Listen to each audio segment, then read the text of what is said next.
Hi friends, क्या हाल चाल है? कैसे हैं आप लोग? आशा करते हैं आप लोग बढ़िया होंगे। आज हमारी आइडियम एंड फ्रेजेस की न्यू क्लास है। ठीक है दोस्तों, आप लोग हमारे चैनल को लाइक कीजिए, सब्सक्राइब कर दीजिए और बेल आइकन को दबा दीजिए। ठीक है दोस्तों, ताकि डेली आपको वकेब की सीरीज प्राप्त होती रहे। ठीक है दोस्तों, चलिए स्टार्ट करते हैं ज़्यादा देरी न करते हुए। ठीक है, क्योंकि कम समय में आपको ज़्यादा कंटेंट प्रोवाइड कर रहे हैं। ठीक है दोस्तों, चलिए स्टार्ट करते हैं। ठीक है, पहला वर्ड हमारा है to eat a humble pie. To eat a humble pie का मतलब होता है दोस्तों माफ़ी मांगना। ये प्रीवियस ईयर का वकेब है। ठीक है दोस्तों, प्रीवियस ईयर का वकेब सीरीज है। ठीक है दोस्तों, to eat a humble pie का मतलब होता है माफ़ी मांगना। ठीक है, इसका माफ़ी मांगना। ठीक है, इसका फ्रेज है टू अपोलॉजी। टू अपोलॉजी का मतलब होता है माफ़ी मांगना। ठीक है, कोई गलती कर दिए हैं आप, ठीक है, तो उसकी माफ़ी मांगना। ठीक है, उसे क्या बोला जाता है? टू अपोलॉजी या फिर to eat a humble pie. ठीक है, अगला वर्ड हमारा है hoss options. Options choice. Options choice का मतलब होता है कोई विकल्प ना होना। ठीक है, जैसे एसएससी सीजीएल की तैयारी कर रहे हैं आप, ठीक है, तो इसके अलावा आपके पास कोई विकल्प है ही नहीं। ठीक है, कि जब तक आपको नौकरी नहीं मिल जाएगी, इसके अलावा कोई विकल्प है ही नहीं कमाने का। ठीक है, तो आप क्या करेंगे? हम ऑप्शंस ऑप्शंस ऑप्शंस चॉइस मतलब कोई विकल्प नहीं है आपके पास बिना नौकरी के कि आप कोई और काम करके कमा सकें। ठीक है, तो इसे क्या बोला जाता है? No real choice at all. No real choice at all मतलब कोई विकल्प ना होना। समझ में आया दोस्तों? चलिए अगला वर्ड देखते हैं। अगला वर्ड हमारा है at loggerheads. At loggerheads का मतलब होता है शत्रुता की स्थिति। ठीक है, शत्रुता की स्थिति का मतलब होता है जैसे आपका कोई दुश्मन है, ठीक है, तो उसकी स्थिति को जानना कि उसकी स्थिति इस समय कैसी है कैसी नहीं है, उसे क्या बोला जाता है?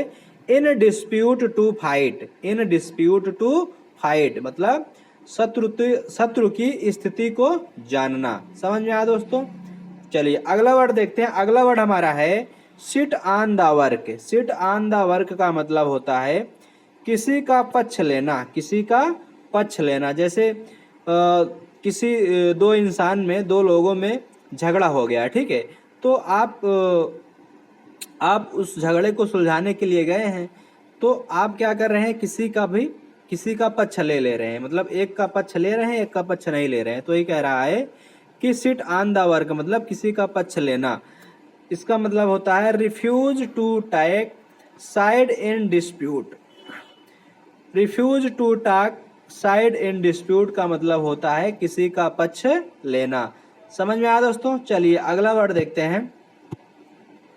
अगला वर्ड है हमारा no love lost. No love lost between. No love lost between का मतलब होता है मित्रता ना होना।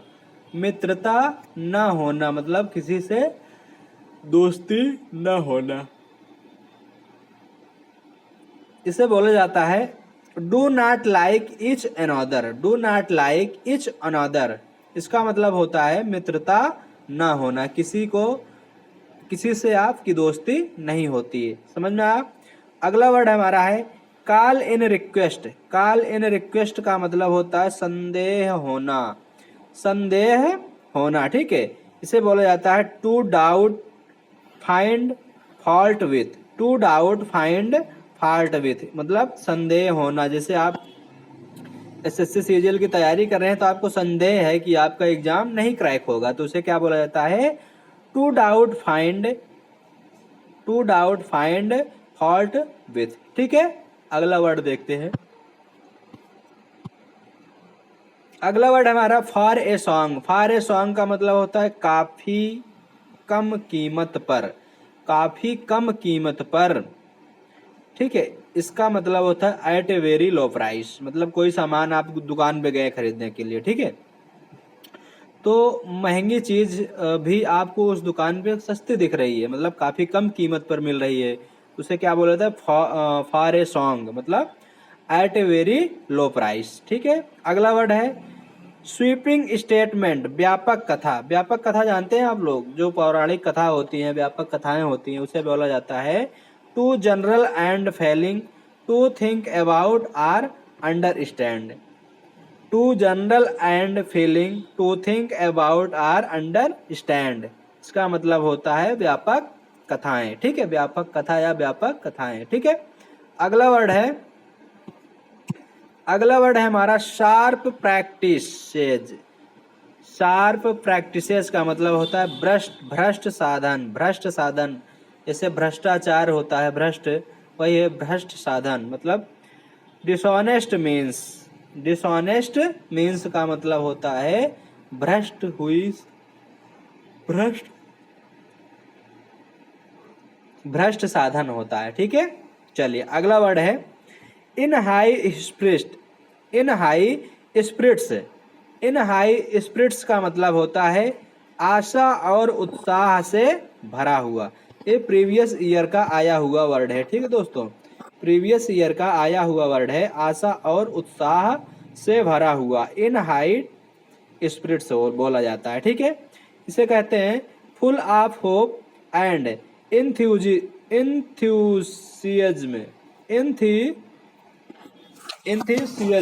इंथ्यूसिज्म बोला जाता है। ठीक है, full of hope and enthusiasm. In high spirit बोला जाता है, आशा और उत्साह से भरा हुआ। ठीक है, जैसे आप तैयारी कर रहे हैं सीजन, मतलब आशा से भरे हुए हैं, उत्साह से भरे हुए हैं। ठीक है, उसे बोला जाता है इन हाई स्पिरिट्स। ठीक है, अगला वर्ड देखते हैं, अगला वर्ड हमारा है शेक इन सोज। शेक इन सोज का मतलब होता है डर से कांपना, डर से कांपना। जैसे गुरुजी के सामने पहले क्या होते थे, आप डर से कांपते रहते थे, कहीं गुरुजी खड़ा न करवा दे, हमसे कुछ पूछ न ले, उसे क्या बोला जाता है, shake in shoes. Tremble with fear, tremble with fear होता है डर से कांपना। ठीक है, अगला वर्ड है हमारा fits and stars. Fits and start, fits and starts का मतलब होता है अनियमित, अनियमित। जैसे स्कूल आप जाते हैं, रोज रोज नहीं जाते हैं। ठीक है, स्कूल आप खुली है लेकिन रोज रोज नहीं जाते हैं, मतलब अनियमित रूप से जाते हैं, उसे बोला जाता है नॉट रेगुलरली, आपकी प्रेजेंटी नहीं है। ठीक है, अगला वर्ड है हमारा, अगला वर्ड हमारा है क्लोज सेव, बाल बाल बचना। क्लोज सेव का मतलब होता है बाल बाल बचना। ठीक है, इसे बोला जाता है नैरो स्केप। नैरो स्केप का मतलब होता है बाल बाल बचना। ठीक है, अगला वर्ड हमारा है take with a grain of salt. Take with a grain of salt का मतलब होता है ध्यान से सुनना। जैसे आप मैथ की क्लास ले रहे हैं, ठीक है, तो टीचर जो आपको पढ़ा रहा है, जैसे हमारी इंग्लिश की क्लास आप ले रहे हैं, ठीक है, तो जो मैं पढ़ा रहा हूँ उसको ध्यान से सुन रहे हैं आप लोग, क्या कर रहे हैं, ध्यान से सुन रहे हैं, तो उसे क्या बोला जाता है, to listen to something carefully, मतलब बहुत ही ध्यान से सुनना, उसे क्या बोला जाता है, take with a grain of salt बोला जाता है। ठीक है, चलिए अगला वर्ड देखते हैं। अगला वर्ड हमारा है to eat a humble pie. To eat a humble pie का मतलब होता है माफी मांगना। To eat a humble pie का मतलब होता है माफी मांगना। ठीक, टू अपोलॉजी, टू अपोलॉजी का मतलब होता है माफी मांगना। ठीक है, अगला वर्ड हमारा है हैप्सन्स चॉइस। हैप्सन्स चॉइस का मतलब होता है कोई विकल्प ना होना, कोई विकल्प ना होना। जो हमारे पास, जैसे आप तैयारी कर रहे हैं सीजीएल की, आपके पास कोई विकल्प नहीं है इस समय, ठीक है, आपको तैयारी करना ही होगा और एग्जाम को क्रैक करना ही होगा, तो इसे क्या बोला जाता है, no real choice at all, मतलब आपके पास कोई विकल्प नहीं है। ठीक है, पढ़ने के अलावा आपके पास कोई विकल्प नहीं है। ठीक है, समझ में आया दोस्तों, ये हमारा लास्ट वर्ड था। ठीक है, आप लोग तैयारी करते रहिए। ठीक है, हमारा जो सीरीज चल रही है दोस्तों, प्रीवियस ईयर की सीरीज चल रही है, आप लोग तैयारी करते रहिए। एसएससी एमटीएस का एग्जाम हो रहा है, ठीक है, एमटीएस का एग्जाम हो रहा है, आप लोग तैयारी करते रहिए और दीजिए, एग्जाम दीजिए, ठीक है, और आप लोग क्वालिफाई हो जाइए। ठीक है, समझ में आया दोस्तों।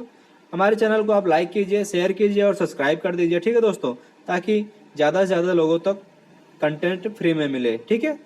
चलिए आज के लिए बस इतना ही दोस्तों, आगे मिलते हैं कल, तब तक के लिए गुड बाय, जय हिंद दोस्तों।